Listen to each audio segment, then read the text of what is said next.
Hello everyone, my name is Scott, Assistant Curator here at the Harris. In this video, we'll be going behind the scenes at the Harris to take a closer look at a dress made by a Dublin-based dressmaking company, the House of Manning. An image of this dress was shared on our social media, and a researcher called Erin, who specialises in documenting Dublin's fashionable past, contacted us to find out more. Erin has written a blog on the House of Manning on her website thelibertiesarchive.com, and her research contributed to making this video. Thank you, Erin. The House of Manning was founded in 1847 by Harriet and Joseph Manning and occupied premises at 102 to 103 Grafton Street, Dublin. The House of Manning participated in the International Exhibition of Arts and Manufactures in Dublin in 1865, where they received much praise for their exclusive wares. They were compared to the great Parisian dressmakers of the time and boasted wealthy clients from across the courts of Europe. Some few weeks since we had the pleasure to announce a special mark of royal patronage on the part of Her Majesty the Queen and the Princess Christian towards the establishment of Mrs. Manning of Grafton Street. This week, direct orders to Mrs. Manning from Her Majesty the Empress of Austria, Her Royal Highness the Countess of Trante, sister to the Empress, Her Majesty the ex-Queen of Naples, have been received by Mrs. Manning for articles of costume for each of these distinguished personages. During the 1880s, both Joseph and Harriet Manning died, leaving the family business in the hands of their son, Alfred. Alfred Manning was credited as being the greatest costumier in Dublin and a major player in the Dublin fashion scene of the late 19th century. Trained in both London and Paris, Alfred Manning raised the profile of the family dressmaking business even further, being compared to the Parisian master couturiers Charles Frederick Worth and Jacques Doucet. Now, the Harris is lucky to have in its collection an evening dress by Alfred Manning, a precious example of an all but forgotten couturier. The dress is made from the finest purple Grosgrain silk, organza and lace. Dating from the 1890s, the dress follows the typical silhouette for evening wear of the period, with low neckline, puffed sleeves and gored skirt. The front décolletage is decorated with traditional Irish yogo lace, a flat needlepoint lace made using sewing needles and thread.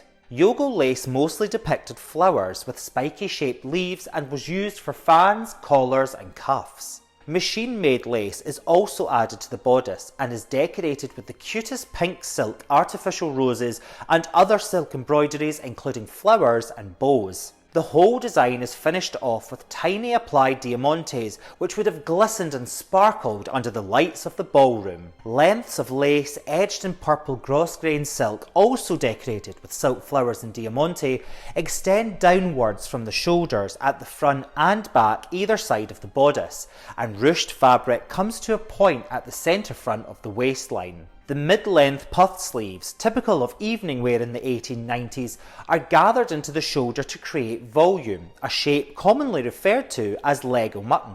Multiple layers of pleating, bows and lace are finished off with frilled cuffs of pleated organza. The dress's skirt is made from 9 gored panels. The fabric at the back of the skirt is gathered into the waistline to create fullness and extends at the hem to form an elegant train. Now, something worth noting in both the bodice and the skirt is the selve edge of the fabric, which is decorated with a contrasting vibrant orange edge. One thing I love about being a curator here at the Harris is receiving object inquiries from the public and having the opportunity to share objects and stories with you. Usually when we see fashion in a museum, we see it displayed on custom-made mannequins, but I bet, like me, you're also interested in what lies beneath. Taking a closer look at the inside of the bodice, we get a glimpse into the lived history of this stylish garment. Through the stitching, we get to see the hand of the seamstress, who would have most likely worked under candlelight to sew together the materials of this dress.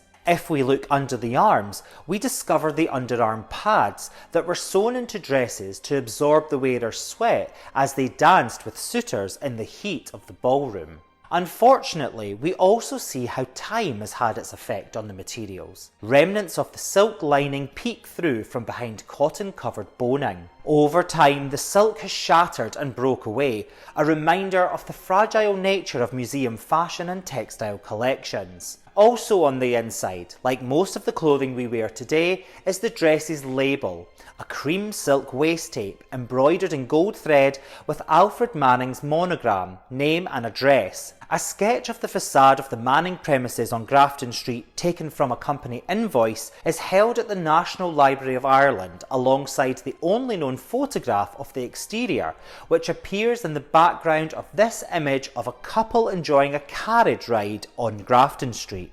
Alfred Manning's reputation spread far and wide. Manning was one of a series of European designers who wrote for the Los Angeles Herald, giving advice on the season's latest trends. As to colours, red in various shades will be much worn. Soft greys will also be very fashionable. Black is always pretty. It makes so desirable a foundation for the rich embroideries and multicoloured ornaments and trimmings now so much in vogue. Purple has survived the winter. It appears that Alfred Manning left the dressmaking business after 1910 to become Dublin's Justice of the Peace before dying in 1927. Surpassed in reputation by mid-20th century Dublin-based fashion designer Sybil Connolly, who is often credited with putting Irish fashion on the map, the House of Manning has unfortunately faded into obscurity. A house that once boasted prestigious clients from across Europe, including royalty, now only exists in the confines of history and in museum fashion collections such as Worthing Museum in the southeast and here at the Harris.